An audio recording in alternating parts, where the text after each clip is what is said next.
అలసిన వానికి ఓరడించు మాటలు. సహోదరుడు భక్తి సింగ్ గారి పరిచర్య నుండి సేకరించిన అనుదిన ధ్యానములు. మార్చి 5.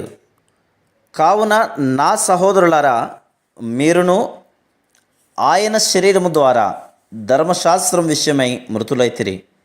రోమా 7:4. పౌలు ఈ విధంగా చెప్తున్నాడు.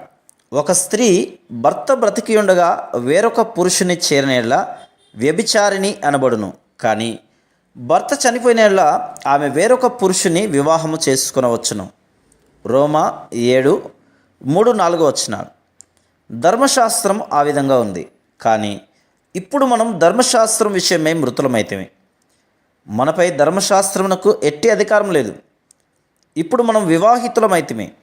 నూతనమైన కృపా నియమమును బట్టి మనము జీవించువారమైతిమి. ఒక విధవరాలు మరల వివాహం చేసుకునేలా ఎవరైనా చనిపోయిన మొదటి భర్త యొక్క ఎముకలను ఆమె ఎద్దుకు తీసుకుని వచ్చి వాటిని నీ యొద్ద ఉంచుకొనమని బలవంతం చేసినలా అది ఎట్లుండునో ఊహించుము. నీవెప్పుడైనా చనిపోయిన తన భర్త యొక్క ఎముకలను ఇంటిలో ఉంచుకొనిన స్త్రీని చూస్తివా? చనిపోయిన తన భర్త నుండి ఆమె విడుదల పొందినని పౌలు రాయిచున్నాడు. సబ్బాతు దినమును ఆచరించువారు, సెవెంత్ డే అడ్వెంటిస్టులు చనిపోయిన వారి ఎముకలను మన ఇండ్లలోనికి తెచ్చిపెట్టు ప్రయత్నములు చేయుచున్నారు. మనము ధర్మశాస్త్రమునకు మరణించి దేవుని కృప అనేది నూతన నియమమునకు వివాహితులమైతిమి. ఇక మనం ఎందులోకి దాస్యత్వంలోనికి పోవాలను? పౌలు రోమా మరియు ఇతర స్థలములలోని వారిని తప్పు బోధన గురించిన గొప్ప అపాయమును గూర్చి ఖండితముగా హెచ్చరించుచున్నాడు. ఇప్పుడైతే దేని చేత నిర్బంధింపబడితేమో దాని విషయమై చనిపోయిన వారమై ధర్మశాస్త్రము నుండి విడుదల పొందితిమి గనక మనము అక్షరానుసారమైన ప్రాచీన స్థితి గలవారం కాక ఆత్మానుసారమైన నవీన స్థితి గలవారమై సేవ చేయుచున్నాం. రోమా 7:6. మనం ప్రాచీన స్థితి నుండి ధర్మశాస్త్రము నుండి విడుదల పొంది ఆత్మానుసారమైన నవీన స్థితి గలవారమైతిమి. మనం ఎందులకు మరలా 10 ఆజ్ఞలను పదే పదే వల్లించున్నాం అని మీరు నన్ను ప్రశ్నించవచ్చును. ఇది సాతాను యొక్క తంత్రం. చాలా స్థలములలో ఆదివారము ఉదయకాలమున సమాజమంతయు లేచి నిలవబడి చిలుకల వలె 10 ఆజ్ఞలను అపోస్తలుల మత విశ్వాసమును వల్లించుట అనున్నది ఒక ఆచారముగానైంది.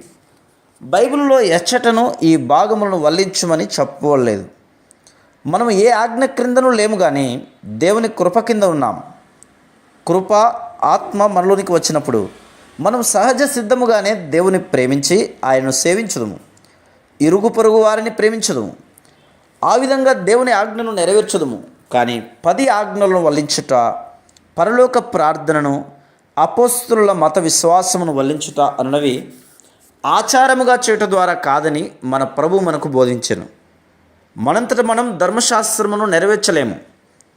యేసుక్రీస్తు ప్రభు మనలో జీవించుట ద్వారా, ఆయన ఆత్మచేత నడిపింపబడటం ద్వారా మనము దేవుని నీతిని నెరవేర్చగలం.